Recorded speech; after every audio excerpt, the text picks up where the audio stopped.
أما بعد، فيا سادتنا وأساتذتنا وآباءنا وإخوتنا المكرمين المحترمين، والأمهات والأخوات المحترمات المكرمات، أقدم إليكم تحية الإسلام، ألا وهو السلام عليكم ورحمة الله وبركاته. نحن قد اجتمعنا في هذا اليوم المبارك العيد المشهور له بالخير لنعود بفائدة الدنيا والآخرة ولنحصل على السعادة العظمى وهي سعادة الآخرة.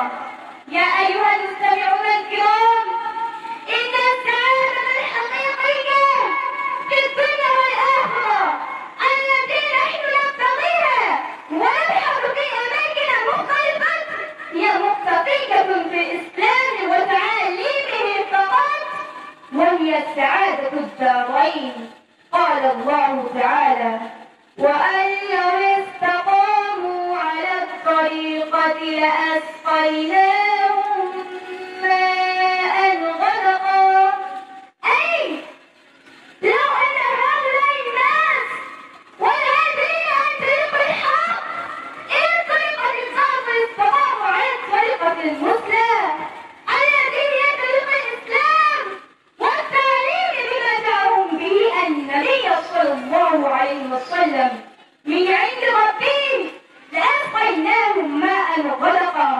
أي لفتحنا عليهم أبواب السماء والأرض ووسعنا عليهم الرزق ولقضينا عليهم الحاجات ولأكفلنا عليهم المتطلبات كلها ولأعطيناهم من بركاتنا وخيراتنا الكثير الكثير.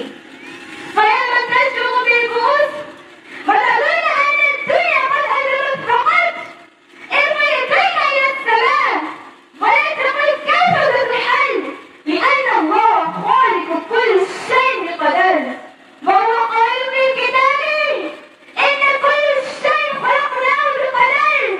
أي خلقناه مخالفك وأحزانك ومتاعبك وشروطاتك وكل مشكلات هي بقدر ولن تكون. فاملأ قلبك باليقين وامن مطمئنا وكل أقدار الله خيرا. أفتضيق بعد هذا كله؟ آمين يا رب العالمين. صلى الله على نبينا محمد وعلى آله أصحابه أجمعين. آمين يا رب العالمين. فقد والسلام.